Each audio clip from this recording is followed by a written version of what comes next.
चला तर आपण नाही का आता आयोगाचा जे महत्वाचा टॉपिक आहे, जे वारंवार प्रश्न विचारते आयोग तेंडुलकर समितीवर, ते पाहूया आणि तुमचा एक मार्क फिक्स करूया। तेंडुलकर समिती जी आहे हिची स्थापना जी आहे 8 डिसेंबर 2005 रोजी झाली। अहवाल जे आहे 8 डिसेंबर 2009 रोजी दिलेला आहे। यामध्ये ते 3 सदस्य आहे, यावर प्रश्न आला नाही आहे, तुम्ही लक्षात ठेवू शकता। डॉक्टर राधाकृष्णन, सुरंजन सेन गुप्ता, राधव गाईया याची ट्रिक्स लक्षात ठेवू शकता।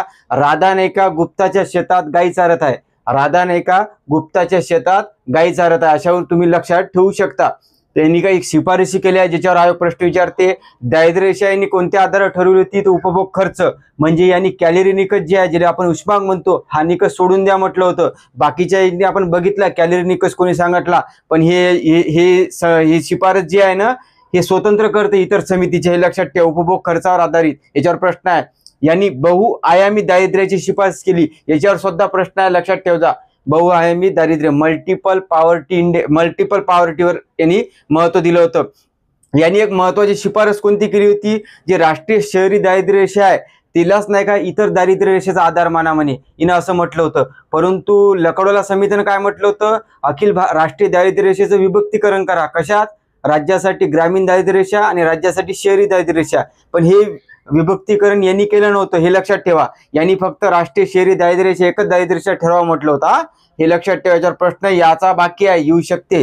त्यानंतर यांनी 3 दोष सांगितले होते। अन्न घटक हा कालबाह्य झालेला आहे, लक्षात ठेवा। चलनवाढीचा निर्देशांक जो आहे तो सदोष आहे असं म्हटलं होतं यांनी। दारिद्र्याच्या टोपलीत नाही का अन्नासोबत आरोग्य आणि शिक्षण हे घटक समाविष्ट करा म्हणे, याच्यावर सुद्धा PIQ लक्षात ठेवा। दारिद्र्याच्या टोपलीत अन्न हा घटक कोणी समाविष्ट केला होता, तर लकडवाला कार्यगट, अलग कार्यगट। आणि जर आरोग्य आणि शिक्षण हा खर्च कोणी समाविष्ट केला तर तेंडुलकर समिती।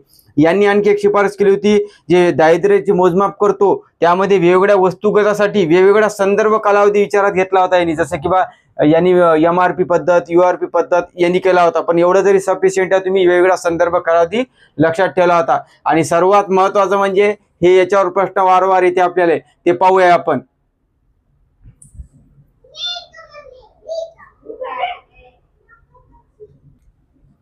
चला पाहूया आपण। तेंडुलकर समितीने 2004 ला ग्रामीण दारिद्र्य सांगितलं होतं, त्यांनी 446.68 रुपये मध्ये, रुपये लक्षात ठेवा, 446.68। आणि शहरी दारिद्र्य सांगितलं होतं 578.80 रुपये। आणि एकूण दारिद्र्य जे सांगितलं होतं, ज्याच्यावर प्रश्न सुद्धा या सर्व याच्यावरच प्रश्न आहे, 37.2% लक्षात ठेवा।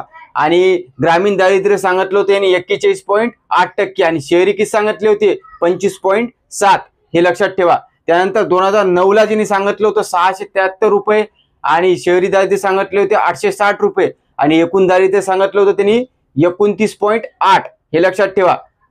त्यानंतर यांनी ग्रामीण सांगितलं होतं 33.8 आणि शहरी सांगितलं होतं 20.9, हे एकूण दारिद्र्यापैकी।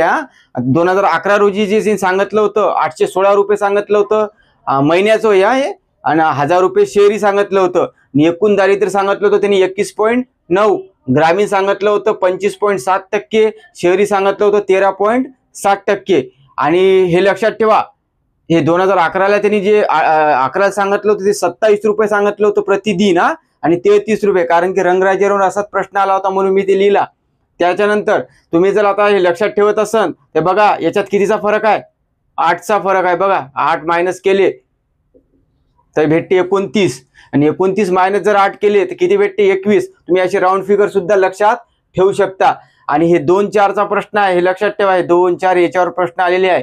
आणि हे जर लक्षात ठेवायचं असेल, याच्यावर प्रश्न आहे, तुम्हाला दिसणार आहे किती महत्वाचं आहे, तर हे ट्रिक्स लक्षात ठेवा। 41, 25, 33, 20, 25, 13 हे तुम्ही पाठ करा मोबाईल सारखं, कारण की 41, 25, 33, 20, 25, 13 हे लक्षात ठेवा। हे जे फिगर आहे बघा, याच्यात कसं आहे 41.8, इथं 33.8, इथं 1 न कमी झाला, इथं 1 न वाढला, आणि इथं 7-7 कॉमन आहे। हे असं लॉजिक तुम्ही लक्षात ठेवू शकता।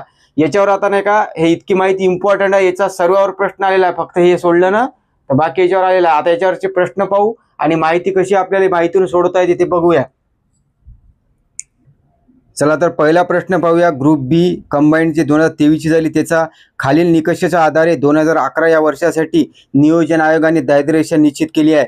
2011 ला नियोजन कोणती समिती नेमली होती, म्हणजे आपल्याला विचारतात तेंडुलकर समितीचा आधार घेऊन, कारण की रंगराजन समिती 2012 ची आहे, ती येणार नाही। त्याच्या आधीची कोणती होती, तेंडुलकर समिती, तर त्यानुसार हे विचारलं होतं. तर त्यांनी विचारलं होतं बा, पहिलं सेंटेन्स बघा, दरडोई उत्पन्न प्रति महिना ग्रामीण भागासाठी 816 व शहरी भागासाठी किती 1000. 2011चा उल्लेख आहे बघा, इथं किती सांगितलं 816 रुपये कुठं सांगितलं होतं ग्रामीण भागात, आणि शहरी भागात किती सांगितलं होतं 1000 रुपये. हे विचारात घ्या, याच्यावर प्रश्न आहे. त्यामुळे आणि हे नाही आलं 27 रुपये आणि 33, हे कसं असते, याला नाही का जर आपण 30 किंवा 31च्या दिवसानं जर भागितलं तर हे भेटते आपल्याला. हे लक्षात ठेवा, असंच पाठ करा.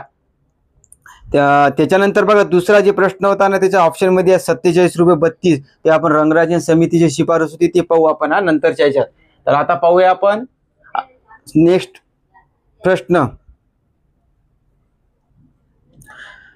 कंबाईंड ग्रुप बी 2020चा बघा, तेंडुलकर समितीने 2011 मध्ये भारतात दारिद्र्य रेषेखालील लोकसंख्येचे शेकडा प्रमाण किती सांगितले होते. बघा किती सांगितले होते 2011चा. इथं प्रश्न आला, आता इथं आला किती सांगितले होते, 21.9%. आणि बघा ऑप्शन मध्ये काय 37.2% आहे. ते कधी होतं 2004 मध्ये. बघा याच्यावर सरळ क्वेश्चन्स आहे, म्हणून आपण मी म्हणतो PIQचं महत्व खूप आहे. त्याच्यानंतर बघा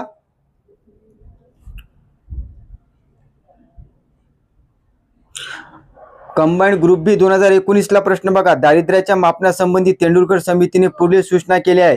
तर पहिली शिफारस होती यांची की उष्मांकधारित दारिद्र्य रेषेच्या संकल्पनेपासून दूर जाणे, म्हणजे कॅलरी पासून दूर जाणे. त्यांनी बरोबर सांगितले, विधान बरोबर आहे. आणि त्यांनी उपभोग खर्चावर आधारित सांगितली होती, हे लक्षात ठेवा. हे सर्वात अलग शिफारस होती सर्व समितीपेक्षा.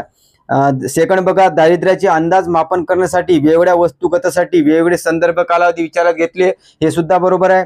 शिक्षण व आरोग्यासाठी केलेला व्यक्तिगत खर्चाचाही समावेश केला.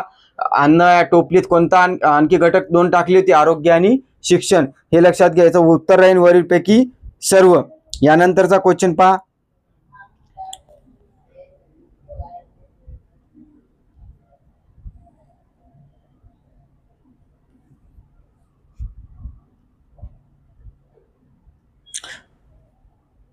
ठीक आहे.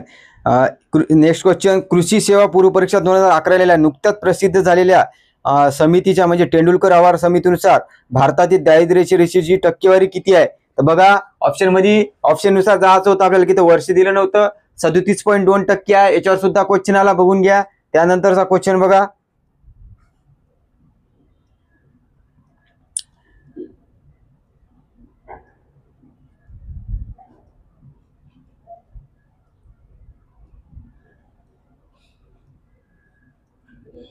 नेक्स्ट क्वेश्चन बघा, तेंडुलकर समितीच्या अहवालानुसार भारतात किती टक्के लोक दारिद्र्य रेषेखाली जीवन जगत आहे. ESO 2012 पूर्व परीक्षा. तर किती टक्के जीवन जगत आहे, हे ऑप्शन मध्ये पहा 37.2, ते विधान बरोबर आहे पहिलं. त्याच्यानंतर सुरेश तेंडुलकर समिती अभ्यास गटाच्या शिफारसीनुसार दारिद्र्य रेषेखालील कुटुंब कोणत्या निकषाने ठरवावे. तर ऑप्शन मध्ये बघा उष्मांक कॅलरी ग्रहण आहे, ते आहे का, नाही. मग उपभोक्ता खर्च आहे 1 नंबरचा ऑप्शन बघा, म्हणजे इथं किमान कॅलरी निकष यांनी वापरला नव्हता. त्याच्यानंतरचं बघा,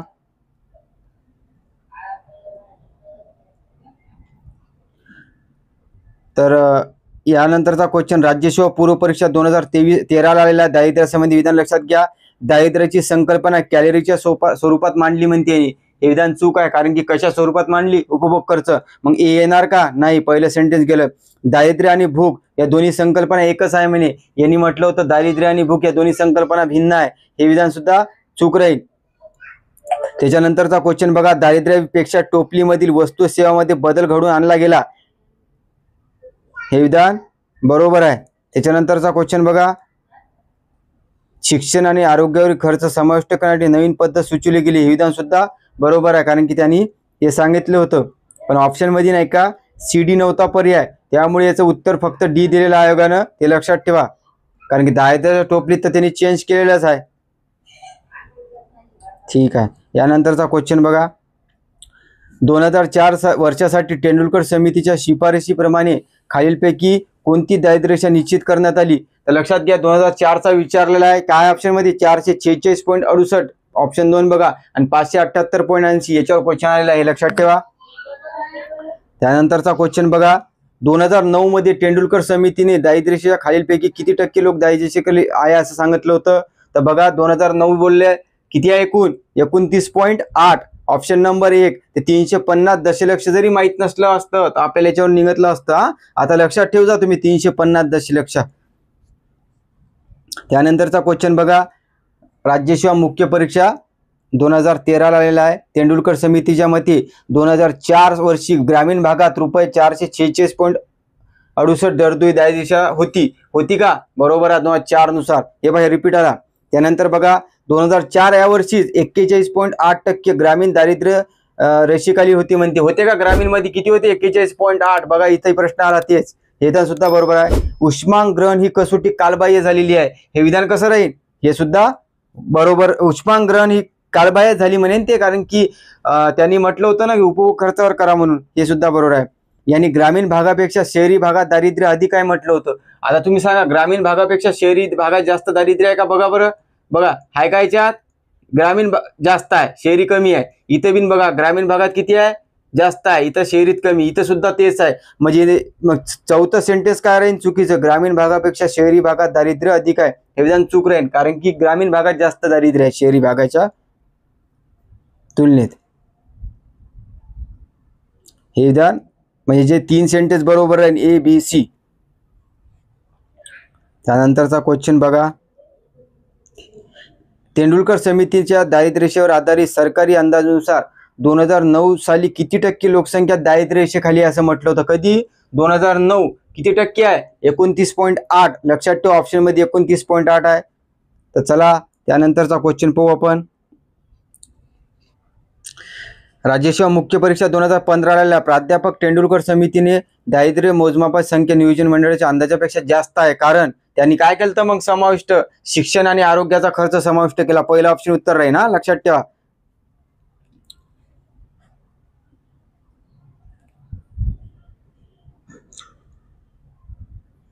तेंडुलकर समितीच्या शिफारसीनुसार दारिद्र्य ठेवण्यासाठी कोणता खर्च समाविष्ट केला? शिक्षण आणि आरोग्य. पुन्हा रिपीट आहे. STI 2000 मे 2016चा. नेक्स्ट क्वेश्चन, सुरेश तेंडुलकर समितीने नाही का दारिद्र्यामध्ये 3 त्रुटी सांगितल्या, त्या कोणत्या? हे इथं आहे 3 त्रुटी. अन्न घटक हा कालबाह्य झालेला आहे, चलनवाढीचा सदोष निर्देशांक आणि शासनाद्वारे शिक्षण आणि आरोग्याचा समावेश, म्हणजे ABD बरोबर आहे. लक्षात ठेवा. दारिद्र्याची बहुआयामी संकल्पना कोणत्या समितीच्या शिफारसीने करण्यात आली? तर 2018चा परीक्षा RFOचा मेनचा प्रश्न आहे. लक्षात ठेवा. तेंडुलकर समिती. हे बघा इथं बहुआयामी दारिद्र्याची शिफारस. हे सुद्धा लक्षात ठेवा हा.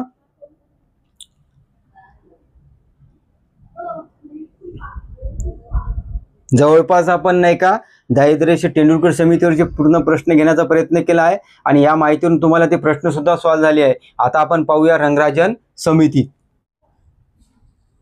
चला तर आपण आता रंगराजन समितीची माहिती पाहूया आणि त्यांची PIQ पाहूया. तर चला, यांची नियुक्ती जी झालेली आहे रंगराजन समितीची ती 24 मे 2012 रोजी झाली. लक्षात ठेवायचं र आहे याच्यात बघा, र सारखं याच्यात 2चा आकडा आहे, इथं 2 लक्षात ठेवायचं. अहवाल 2 वर्षांनी दिला 2014ला. लक्षात ठेवा 30 जून 2014. हे महिने सुद्धा पाठ करा. याच्यावर प्रश्न आला नाही महिन्यावर, परंतु येऊ शकते कारण बऱ्याचदा PIQ आहे, विचारायला काही नाही त्यांच्यापेक्षा. आता सदस्य यांच्यात महेंद्र देव, महेंद्र व्यास, दत्ता सुंदरम. याच्यावर प्रश्न आला नाही, पाठ करा. देव व्यास दत्ता सुंदरम असं लक्षात ठेवा. देव व्यास दत्ता सुंदरम. तर शिफारस केली होती आणि तेंडुलकर पद्धतीचा काय करा? त्याग करा, कारण की तेंडुलकर पद्धतीनं उपभोग खर्च सांगितली होती, कॅलरीचा सोडा म्हणे ते, परंतु यांनी कॅलरी निकष मांडला होता म्हणून लकडवाला पद्धतीचा स्वीकार केला. कारण की लकडवाला पद्धतीने जी राष्ट्रीय दारिद्र्य रेषा होती त्याची 2 भागात विभाजन केले, एक ग्रामीण दारिद्र्य रेषा आणि शहरी. आणि हीच पद्धत नाही का रंगराजन समितीने सुद्धा केली होती, हे लक्षात ठेवा. कॅलरी निकष जी आहे यांनी सांगितला होता ग्रामीण भागासाठी 2155 आणि शहरीसाठी 2090. याच्यावर प्रश्न येऊ शकते यावर्षी, लक्षात ठेवा. त्याच्यानंतर यांनी दारिद्र्याची टक्केवारी मांडली होती 2011च्या अहवालाच्या आधारे. ते एकूण दारिद्र्याने आढळलं होते 29.5%. लक्षात ठेवा. किती? 29.5. पाठ पाहिजे. त्यांनी ग्रामीण दारिद्र्य सांगितले होते 30.9 आणि शहरी सांगितलं होतं 26.4. म्हणजे यांनी सुद्धा सांगितलं होतं किंवा ग्रामीण दारिद्र्य जास्त आहे शहरीपेक्षा, आणि तेंडुलकरने सुद्धा सांगितले होते. हे रुपयात आहे, लक्षात ठेवा. नाही टक्क्यात आहे, लक्षात ठेवा. रुपयात नाही. रुपयात जर असेल तर शहरी जास्त राहते, ग्रामीण कमी राहते, हे लक्षात ठेवा. हे लक्षात ठेवा. हे असं लक्षात ठेवायचं 309 264 असं काहीतरी पाठ करायचं हे नंबर कोणाचा बी, तर तेव्हा लक्षात राहील हे तुम्हाला. यांनी ग्रामीण भागासाठी काय मासिक खर्च सांगितला होता 972 रुपये. त्याच्यानंतर शहरीसाठी 1407. याच्यावर प्रश्न आलेला नाही येऊ शकते. त्यानंतर प्रतिदिन ज्यांनी सांगितलं होतं म्हणजे प्रतिदिन ग्रामीण खर्च किती 32 रुपये आणि 47 रुपये शहरी, हे रुपयात आहे हा, हे लक्षात ठेवा. याच्यात 15चा फरक आहे, याच्यावर प्रश्न आलेला आहे पण याच्यावर नाही आला, हे येऊ शकते प्रिडिक्शन लक्षात ठेवा. 32 रुपये 70, याच्यात फरक कितीचा आहे 15चा. पण ज्यावेळेस आपल्याला टक्केवारीत ग्रामीण दारिद्र्य विचारली तर तेव्हा ग्रामीण दारिद्र्य जास्त राहील, परंतु रुपयात जेव्हा विचारली तर त्यावेळेस काय राहील, ग्रामीण दारिद्र्य कमी आहे. बघा इथं तुलना बघा, 972 1407 कोणती मोठी आहे रुपयात शहरी, इथं सुद्धा बघा प्रतिदिन तेच आहे. त्यामुळे लक्षात ठेवायचे फरक हा. चला तर आता पहिला प्रश्न पाहूया. रंगराजन समितीच्या मते 2011 मध्ये खालील विधान लक्षात घ्या. STI 2016चा आहे. पहिलं सेंटेन्स बघा, भारतातील 29.29% लोकसंख्या दारिद्र्यरेषेखाली आहे का? बरोबर आहे. ग्रामीण भागातील किती सांगितली ती 30.9 आहे का? बरोबर आहे. त्यानंतर शहरी किती सांगितली 26.4, हे सुद्धा बरोबर आहे. पाठ पाहिजे ना, दोन्ही विधान बरोबर आहे. त्यानंतरचा बघा, राज्यसेवा मेन 2022 ला आलेला आहे. दारिद्र्याच्या मापना पद्धती पुनरावलोकन करण्यासाठी 2012 मध्ये नियोजन आयोगामार्फत स्थापन करण्यात आलेली समिती जी केली तिचे अध्यक्ष कोण होते? आता पर्याय बघा, रंगराजन समिती 2012 ची आहे, हे उत्तर राहील. बाकी महेंद्र देव आलेला आहे बघा, इथचा पर्याय सदस्य येऊ शकते. पुढचा प्रश्न, तेंडुलकर तर बघितलं ना, मायके अलग बिन बघितलेला आपण. यानंतरचा क्वेश्चन बघा, ग्रुप सी 2022 ला आलेला आहे. फ्री गरिबांचे मुद्द्यांचे पुनरीक्षण करण्यासाठी 2011 मध्ये कोणती समिती नेमली होती? तर 2011च्या आधारावर होती. तर कोणती नेमली होती? रंगराजन समिती. जवळचा पर्याय. इथं 12 पाहिजे नव्हतं परंतु ते 11च्या आकडेवारी असल्यामुळे घेतला असेल त्यांनी. चक्रवर्ती समिती तर बँकिंग संबंधी आहे. लकाडवाला समिती 1989 ची आहे. दत्त समिती काही येणार नाही, कारण की आपण दत्त समिती वाचत नाही दारिद्र्यामध्ये. हा, रंगराजन समितीवर नाही का? ग्रुप बी 2020 फ्रीला आलेला आहे. रंगराजन समितीनुसार नाही का 2011 साठी ग्रामीण शहरी भागासाठी दारिद्र्याची व्याख्या ही दरडोई अशी करण्यात आलेली आहे. इथं विचारलेलं आहे बघा, दरडोई किती सांगितली होती ग्रामीणसाठी 32 रुपये आणि 47 रुपये शहरीसाठी. याच्यावर बरेच PI किंवा पहिला ऑप्शन उत्तर राहील. आता हे याच्यावर प्रश्न नाही आला हे लक्षात ठेवा, ह्याच्यावर रिपीट झालेले आहे क्वेश्चन. आता नंतरचा क्वेश्चन, रंगराजन पॅनलनुसार शहरी भागात नाही का 47 दारिद्र्य निश्चित केले आहे. शहरी भागात किती सांगितली? 47 रुपये. बघा रिपीट आहे. आणि या अभ्यासाचा अंदाज आहे की शहरी भागात 26.4% लोकसंख्या काय दारिद्र्यरेषेखाली आहे. 26.4 आहे का? बरोबर आहे, कारण की कायच्यात आहे? शहरी भागात आहे. लक्षात ठेवा. बघा किती मायक्रो विचारत आहे त्यांनी, 26.4, हे सुद्धा बरोबर आहे. ग्रामीणसाठी 30.9. हे पाठच पाहिजे, याच्यात काही ऑप्शनच नाही आहे. तुम्ही ते पाठच करायला पाहिजे, कारण माहिती खूप कमी आहे आणि रिपीटिव्ह क्वेश्चन आहे. हा RFO 2022चा प्रश्न आहे, एवढ्या लक्षात ठेवा. तर अशा पद्धतीने आपण नाही का दारिद्र्य हे टॉपिकच कव्हर केलेला आहे. समिती असो किंवा संकल्पना असो, याच्यावर तुमचा काही डाऊट असणारच नाही, कारण की याच्या बाहेर प्रश्न जाणार नाही असं मला वाटतं. त्यामुळे तुम्ही नाही का अशा पद्धतीने जी मी माहिती सांगितली तुम्हाला कंपॅरिझन पद्धतीने, जर तुम्हाला आवडली असेल तर नक्कीच नाही का तुम्ही मला लाईक करा, कमेंट करा, शेअर करा. धन्यवाद.